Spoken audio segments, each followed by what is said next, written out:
Assalamualaikum warahmatullahi wabarakatuh. Yang saya takdimi pengasuh Pondok Pesantren Zainul Hasan Genggong, Al-Mukarram Kiai Haji Muhammad Hasan Mutawakil Allah SHMM. Yang saya hormati Rektor Universitas Zainul Hasan Genggong, Al-Ustadz Dr. Abdul Aziz Wahab BAMAG. Yang saya hormati dosen pembimbing satu saya, Ustadz Dr. Irzak Yuliardi Nugroho SHIMH, dan dosen pembimbing dua saya, Ustadz Solah Solehuddin MPD. Perkenalkan, nama saya Berliana Putri. Di sini saya akan mempresentasikan revisi proposal saya yang sudah dikoreksi kemarin dengan judul Manajemen Bimbingan Konseling dalam Mengembangkan Karakter Religius Siswa di SMPN 2 Gading. Selanjutnya yaitu bab 1 pendahuluan. Poin yang pertama yaitu latar belakang. Di era kontemporer, orientasi pendidikan tidak lagi sekedar terpaku pada pencapaian kognitif, melainkan bergeser pada urgensi pembentukan karakter dan akhlakul karimah sebagai respon terhadap berbagai fenomena degradasi moral di lingkungan sekolah.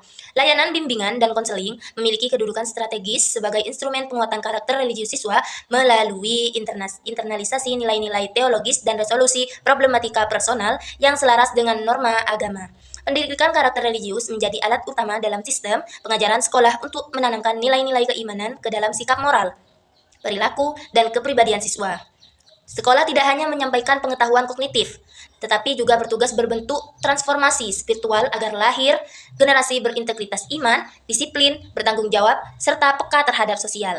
Poin yang kedua yaitu rumusan masalah. Rumusan masalah yang pertama yaitu bagaimana manajemen bimbingan konseling di SMPN 2 Gading. Yang kedua, bagaimana implementasi karakter religius siswa di SMPN 2 Gading. Yang ketiga yaitu bagaimana hasil manajemen bimbingan konseling di SMPN 2 Gading. Selanjutnya yaitu tujuan penelitian. Yang pertama, untuk mengetahui manajemen bimbingan konseling di SMPN 2 Gading. Yang kedua, yaitu untuk mengetahui implementasi karakter religius di SMPN 2 Gading. Dan yang ketiga, yaitu untuk mengetahui hasil manajemen bimbingan konseling di SMPN 2 Gading. Selanjutnya yaitu fokus penelitian. Fokus penelitian ini ditunjukkan kepada beberapa pihak yang memiliki peran penting dalam pelaksanaan bimbingan dan konseling di sekolah, yaitu kepala sekolah, guru BK, dan siswa. Kepala sekolah menjadi salah satu fokus penelitian karena memiliki tanggung jawab dalam mengelola serta menetapkan kebijakan yang pendukung melaksanakan program BK di lingkungan sekolah. Guru BK juga menjadi fokus utama karena berperan secara langsung dalam memberikan layanan bimbingan dan konseling kepada siswa. Sementara itu, siswa menjadi bagian penting dalam penelitian ini karena mereka merupakan penerima layanan BK sekaligus pihak yang merasakan secara langsung proses pembinaan dan pengembangan karakter religius di sekolah. Melalui keterlibatan ketiga pihak tersebut, penelitian ini diharapkan mampu memberikan gambaran yang lebih komprehensif mengenai pelaksanaan bimbingan dan konseling dalam upaya mengembangkan karakter religius siswa. Selanjutnya yaitu manfaat penelitian. Yang pertama, manfaat teoristis. Hasil penelitian ini diharapkan dapat diperoleh pemahaman yang lebih mendalam mengenai peran dan fungsi manajemen bimbingan dan konseling dalam mendukung pembentukan karakter religius siswa. Selain itu, hasil penelitian ini diharapkan dapat memperkaya kajian keilmuan di bidang bimbingan dan konseling serta pendidikan karakter religius sekaligus menjadi bahan rujukan dan referensi ilmiah bagi pengembangan teori dan penelitian selanjutnya yang relevan. Yang kedua yaitu manfaat statis. Hasil penelitian ini dapat membantu sekolah dalam menyusun kebijakan, program, serta kegiatan yang mendukung pembinaan karakter religius secara terencana dan berkelanjutan. Selain itu, penelitian ini juga diharapkan mampu mendorong terciptanya lingkungan sekolah yang religius kondusif dan berkarakter serta membantu sekolah dalam mengidentifikasi faktor pendukung dan penghambat pelaksanaan program bimbingan dan konseling.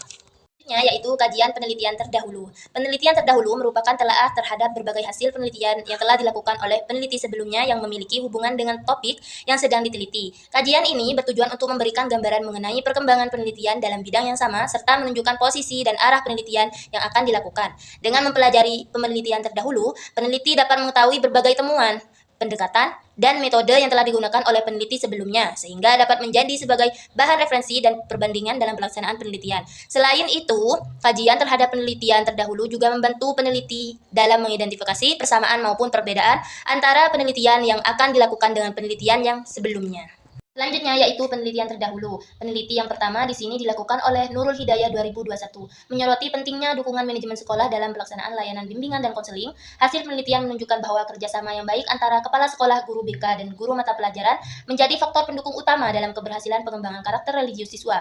Penelitian ini juga mengungkapkan bahwa lingkungan sekolah yang religius dan kondusif dapat memperkuat pelaksanaan program bimbingan dan konseling. Dengan adanya manajemen sekolah yang baik, layanan BK dapat berjalan lebih optimal dan terarah sesuai dengan tujuan pembinaan pembinaan karakter siswa. Peneliti yang kedua yaitu dilakukan oleh Muhammad Rizky 2022, membahas manajemen bimbingan dan konseling dalam menciptakan budaya religius di sekolah. Hasil penelitian menunjukkan bahwa pengelolaan layanan bimbingan dan konseling yang terencana, terorganisir, dan terkontrol mampu membantu siswa menganalisasi nilai-nilai religius dalam aspek sikap, perilaku, dan kebiasaan sehari-hari. Penelitian ini juga menegaskan bahwa layanan konseling yang dilakukan secara individual maupun kelompok dalam menjadi sarana efektif dalam membina karakter religius siswa secara berkelanjutan. Selanjutnya yaitu bab 2. Di sini ada yang pertama yaitu landasan teori. Yang pertama, bimbingan dan konseling. Bimbingan dan konseling merupakan layanan bantuan yang diberikan kepada individu, khususnya siswa di sekolah, untuk membantu mereka memahami diri, mengembangkan potensi, serta menyelesaikan masalah sehingga dapat mencapai perkembangan yang optimal. Yang kedua yaitu karakter religius siswa. Karakter religius siswa merupakan sikap dan perilaku yang mencerminkan nilai-nilai keagamaan dalam kehidupan sehari-hari, baik dalam hubungan dengan Tuhan, sesama manusia, maupun dengan lingkungan sekitar. Karakter religius ini terlihat dari kebiasaan siswa dalam menjalankan ajaran agama, seperti berdoa, beribadah, bersikap jujur, disiplin, saling menghormati, serta memiliki kepedulian terhadap orang lain. Yang ketiga yaitu nilai-nilai karakter religius adalah nilai yang berasal dari ajaran agama yang dijadikan sebagai pedoman dalam berpikir, bersikap, dan bertindak dalam kehidupan sehari-hari. Nilai tersebut tampak dalam berbagai perilaku positif yang dimiliki siswa seperti ketaatan dalam melaksanakan ibadah, bersikap jujur dalam perkataan maupun tindakan, disiplin dalam menjalankan kewajiban, menghargai perbedaan keyakinan, memiliki rasa syukur kepada Tuhan, serta menunjukkan kepedulian dan sikap saling menolong terhadap sesama. Yang keempat yaitu pembentukan karakter religius di sekolah dilakukan melalui kegiatan keagamaan rutin setiap hari dengan metode pembiasaan. Metode pembiasaan ini adalah pendekatan pendidikan dan berlangsung secara bertahap untuk menanamkan sifat-sifat baik sebagai kebiasaan harian, sehingga dapat dilakukan dengan mudah, ringan, hemat tenaga, dan tanpa kesulitan.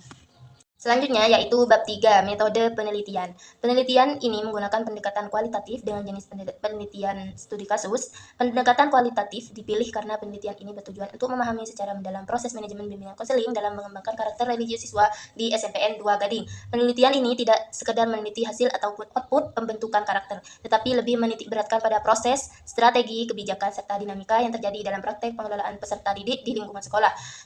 Selanjutnya yaitu kehadiran peneliti. Dalam penelitian kualitatif, peneliti merupakan instrumen utama dalam pengumpulan data. Penelitian hadir secara langsung di lapangan untuk melakukan wawancara dan dokumentasi terkait manajemen bimbingan konseling dalam mengembangkan karakter religius siswa di SMPN 2 Gading.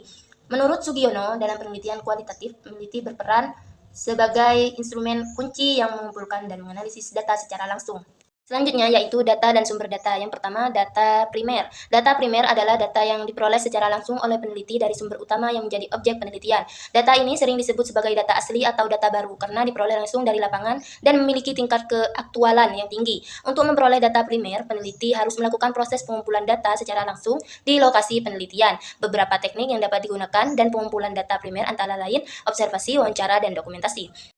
Selanjutnya yaitu data sekunder. Data sekunder adalah data yang diperoleh peneliti dari berbagai sumber yang sudah tersedia sebelumnya. Data ini tidak dikumpulkan secara langsung dari objek penelitian, tetapi diperoleh melalui sumber lain yang telah mencatat atau mendokumentasikan informasi yang berkaitan dengan penelitian.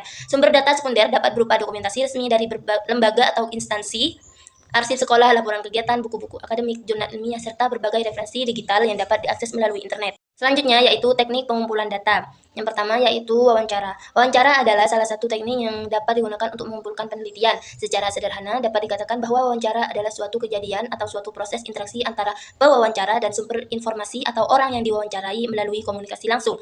Dan yang kedua yaitu dokumentasi. Dokumentasi dalam penelitian ini dipahami sebagai catatan peristiwa yang telah berlalu, baik dalam bentuk tulisan, gambar, maupun karya monumental. Data berupa dokumen ini sangat krusial bagi peneliti untuk menggali informasi kontekstual dan memperkuat validasi data lapangan. Dalam praktiknya, peneliti menghimpun dokumen berupa foto kegiatan mengenai pengembangan karakter religius di SMPN 2 Gading. Selanjutnya yaitu teknik pengumpulan data. Di sini ada pengumpulan data, redukasi data, penyajian data, dan penarikan kesimpulan. Dan selanjutnya, keabsahan data dalam penelitian dilakukan dengan menggunakan beberapa teknik, yaitu peningkatan ketekunan, triangulasi, dan pemanfaatan bahan referensi. Peningkatan ketekunan dilakukan dengan cara peneliti melakukan pengamatan secara lebih mendalam dan berkelanjutan terhadap objek penelitian sehingga data yang diperoleh menjadi lebih akurat dan terpercaya. Selain itu, peneliti juga menerapkan teknik triangulasi, yaitu proses pengecekan kembali data dengan membandingkan informasi yang diperoleh dan berbagai sumber, metode, maupun waktu yang berbeda untuk memastikan kebenaran data tersebut. Di samping itu, peneliti memanfaatkan bahan referensi seperti dokumen, arsip, catatan lapangan, serta berbagai literatur yang relevan sebagai pendukung data penelitian sehingga hasil penelitian memiliki dasar yang kuat serta dapat dipercaya dan dipertanggungjawabkan. Mungkin cukup ini yang dapat saya sampaikan. Wassalamualaikum warahmatullahi wabarakatuh.